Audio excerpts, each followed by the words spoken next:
Quarta-feira, 3 de dezembro, estamos aqui para mais um tema do dia com Humberto Ferreira, que nos vai falar um pouco sobre a Cimeira de Presidentes que vai ocorrer na próxima quinta-feira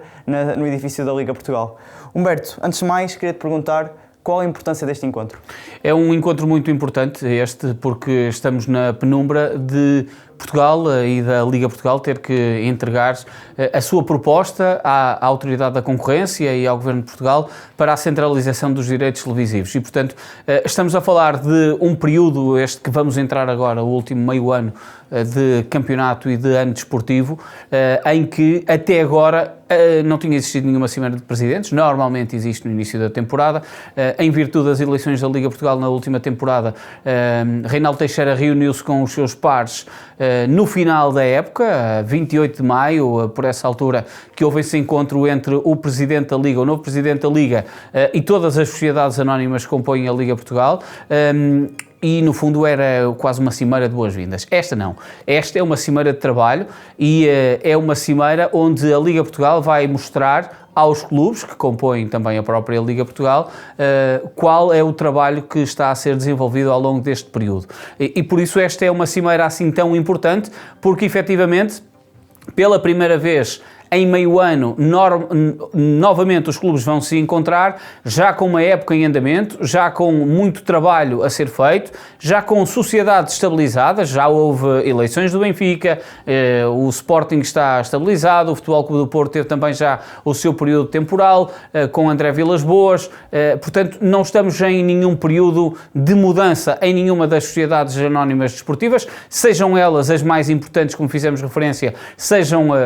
as que, e aqui não podemos dizer de menos importância, portanto, as de maior destaque são as que habitualmente mais vezes têm ganho, juntamente com todas as outras que compõem. Portanto, há aqui a importância desta Cimeira de Presidentes versa muito sobre esta situação, em que efetivamente as sociedades anónimas desportivas e os seus representantes têm que, no fundo, mais do que tudo, resolver estes problemas maiores que existem para o futebol português e, efetivamente, esta é uma cimeira que pode ser muito importante, pode ser dado um passo muito grande para os próximos anos, talvez até para a próxima década do futebol português e é importante, efetivamente, que resulte alguma coisa desta Cimeira de Presidentes e que no fim do dia não estejamos perante uma mão cheia de nada. Nota muito boa para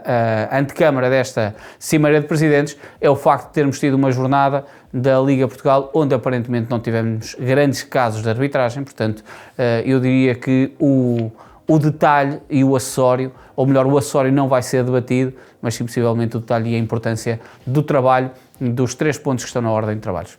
Que temas estão na ordem de trabalhos? Estamos a falar da chave da distribuição dos direitos televisivos e esta é verdadeiramente a questão principal desta Cimeira de Presidentes, é a forma como os clubes e a Liga Portugal vão chegar a um consenso para entregarem esta chave da distribuição dos direitos televisivos à Autoridade da Concorrência e ao Governo de Portugal para que, a partir da época 28-29, possamos estar perante uma nova realidade da centralização dos direitos televisivos. Outro dos pontos é o quadro competitivo, os quadros competitivos para as competições profissionais em Portugal, Primeira Liga, Segunda Liga e também a Taça da Liga. E, por último, as infraestruturas desportivas. Este terceiro ponto é um ponto que eu diria que, mediante o que decorrer ao longo do dia, pode nem sequer ser discutido. E aqui há um trabalho de mediação que a Liga vai ter que fazer de uma forma muito grande com todas as sociedades anónimas, porque, no fundo, a Liga é quem gere e quem rege e, no fundo, procura encontrar consensos entre todas as sociedades anónimas. A Liga é composta pelos clubes, portanto, no final, quem vai ter que aprovar qualquer mudança são os clubes, em Assembleia Geral. A Liga compete, no fundo, mostrar aos clubes qual o caminho que pode ser feito. E este trabalho de independência foi feito por parte da direção de Reinaldo Teixeira, que vai apresentar nesta quinta-feira aos clubes as várias propostas, não é apenas uma proposta, são várias propostas, quer para a distribuição dos direitos televisivos, quer para os quadros competitivos. Depois os clubes poderão apresentar outras propostas, podem ser criados outros grupos de trabalho para apresentar outras propostas, ou podem simplesmente aprovar uma que considerem que seja a mais justa. Eu diria que dificilmente vai haver uma decisão salomónica. Não acredito que qualquer uma das propostas que seja apresentada pela Liga, seja pelos direitos televisivos, seja pelas mudanças de quadros competitivos, seja, no fundo, tenha uma unanimidade. É muito pouco provável que isso aconteça e, portanto, estaremos perante uma cimeira de presidentes que eu diria que vai ser mesmo muito longa e para bem do futebol português é bom que saia também alguma novidade sobre principalmente estes dois pontos. O dos direitos televisivos é mais urgente, os quadros competitivos, mediante o que os clubes têm pedido, com excesso de jogos, competições europeias, calendários apertados, é provável também que entre na ordem de trabalhos, mas o dos direitos televisivos é o ponto, eu diria, fulcral desta reunião. E qual é o ponto de situação da centralização de direitos televisivos? Como estávamos a dizer, Portugal tem que apresentar, no final desta temporada desportiva, a Liga Portugal tem que apresentar qual é que é a sua matriz para a centralização dos direitos televisivos para começar na época 28-29, portanto estamos a falar de um período em que tem que haver um trabalho para que, a partir deste ponto da proposta, ela entre na Autoridade da Concorrência. A partir da Autoridade da Concorrência vai haver empresas, os players televisivos, entrarem em cena para tentarem negociar da melhor forma e vai ser depois aceite a proposta que seja mais viável e por isso temos esta importância de ser entregue agora para que sejam cumpridos prazos, para que legalmente, a partir da época 28-29, possamos ter uma centralização de direitos televisivos. E eu acho que estamos num ponto de sem retorno, o Governo também já disse,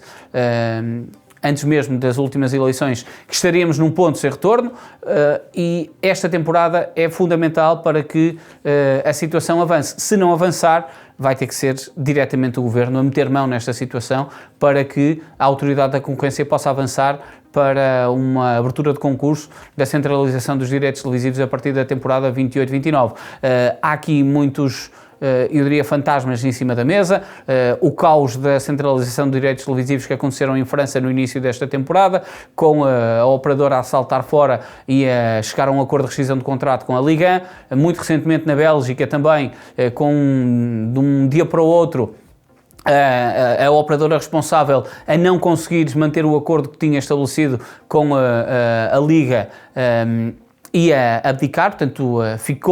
os adeptos da Bélgica ficaram sem ter jogos televisionados nas últimas jornadas e é algo que há em cima da mesa toda esta situação de que Portugal vai querer apresentar uma distribuição que seja justa e que vá ao encontro ao mercado, sendo certo que qualquer que seja o valor que a Liga possa achar que merece receber pela centralização de direitos televisivos, nunca será uma caixa estanque, porque